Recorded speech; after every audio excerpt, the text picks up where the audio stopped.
How often do you find yourself surrounded by a to-do list that feels never-ending? For some, it can feel like each day is just about trying to keep your head above water, crossing off the things that have to be done while other tasks get moved to the next day, and so on. Eve Rodsky understands this feeling of drowning all too well and says that it's a common narrative amongst many Americans who are, frankly, burned out. Rodsky is a writer and author of the book Find Your Unicorn Space, Reclaim Your Creative Life in a Too Busy World. Aside from her own professional career, she plays many roles like being a partner, mother, friend, and caregiver. When you are defined as your roles, what ends up happening is that we often lose ourselves. We lose our identity. For years, I wasn't called Eve anymore. I was just called Zach's mom.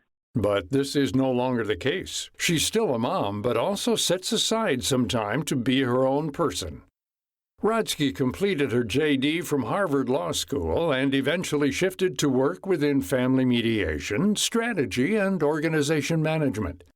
Now, through her work, she spends her days helping others find their own balance by delegating out certain roles and helping to reframe expectations.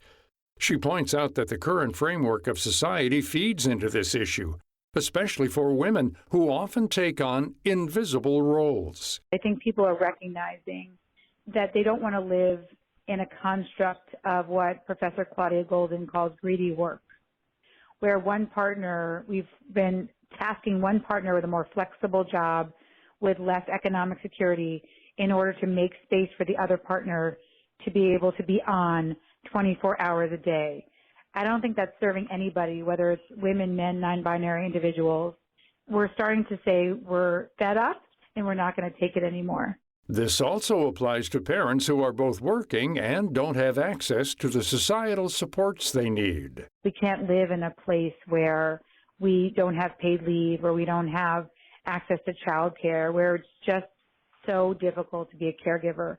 And so what I think what's happening now is a recognition that we have to do it a different way, that if we don't do it a different way now, then we never will.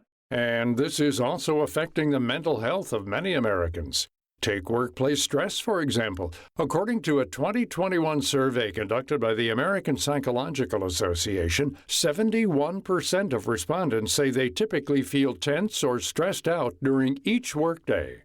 This compounding stress day after day can result in burnout if it's not effectively dealt with. We're so burnt out as a society that it's no longer enough to take a walk around the block or to grab a drink with a friend. We have to recognize that the antidote to burnout is being interested in our own lives. And to get there, I would say the 4-word audit is my productivity hack. It's how I organize my day, which is who makes my decisions? Who is making your decisions? When you can ask that question, it becomes really, really powerful. A friend of mine said she was spending 2 hours online looking for green winter boots because her child really wanted green winter boots, not black or brown. That time use, I'm going to tell you that your decisions are not being made by you, even though you think they may be. That decision is being made by society. It's being made by unreasonable expectations. It's being made by what people will perceive your child to be happy. Rodsky says that the antidote to burnout is really thinking about who makes your decisions. Are you driven 24/7 by the wants of others? It's important, if you can, to set barriers and let go of certain expectations in the roles we play. From Americans, it's the fact that we are not able to be unavailable from our roles as a parent and or partner and or professional. The stressors come with trying to integrate those things into our lives in addition to the idea that we would have time to invest in ourselves. If you feel happy doing something, do more of that. If you feel jealous or sad or rage, then understand why. What is holding you back? That is a very important question. If your decisions are being made extrinsically because of your mother-in-law or your father-in-law or your job, only because of what you think society wants you to be, then we're going to be in the place we were before the pandemic, which is a society that is as we said, overwhelmed and bored. So, what can Americans do to break this cycle? I would say the number one thing I like to tell people is to at least twice a week, when you ask yourself the question in the morning, what is the most important thing I will be doing today? At least twice a week, I'm asking you to have that answer be something that's outside of your roles as a partner and or a parent and or a professional. And by professional, I mean anybody who works for pay or who works inside the home.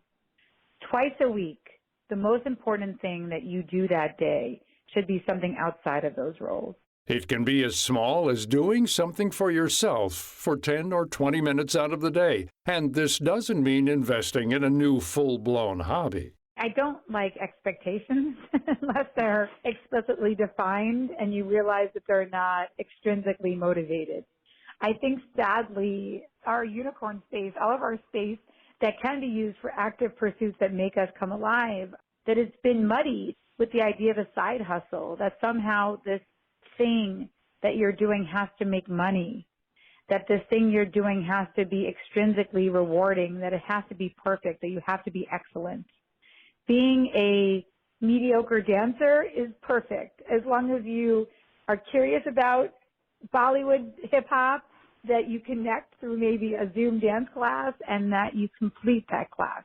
Rodsky also points out that it's not necessary to set a big goal or marker for what you want to achieve out of this time. The whole point is to simply do something for yourself. As we said, have to look ahead where you want to be in your future self in 20, 30 years.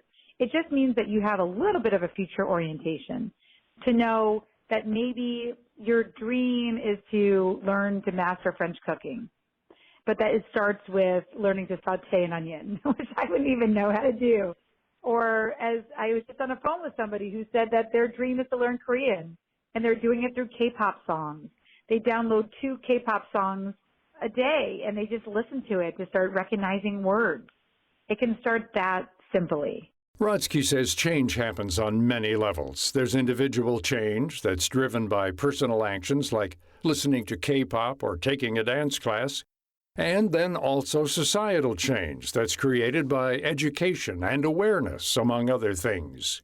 Looking ahead, she hopes that more people consider the importance of a wide range of roles and not just ones that involve career, power, and prestige. My wish for our change for society is that an hour holding a child's hand in the pediatrician's office becomes just as valuable to our society as an hour in the boardroom.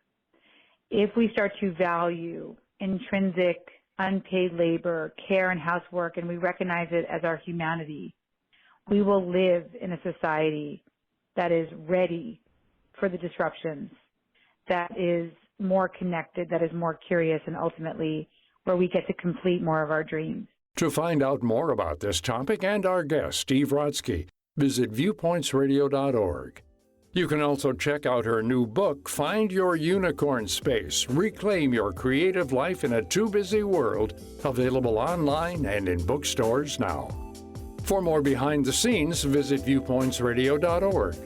This segment was written and produced by Amira Zaveri. I'm Gary Price.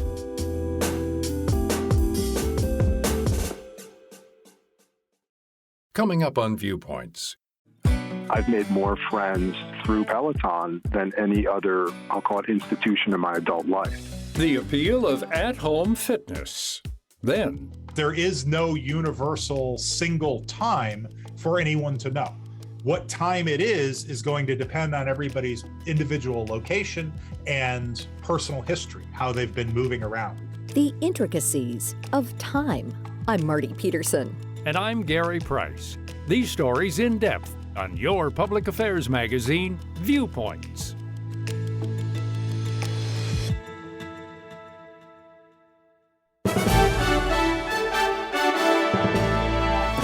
And that's Viewpoints for this week. Follow us on Twitter, Facebook, and Instagram to learn more about upcoming shows and find a library of past programs on Apple Podcasts, Google Play, and Spotify. Plus, you'll always find previous segments and more information about our guests at viewpointsradio.org. Join us again next week for another edition of Viewpoints.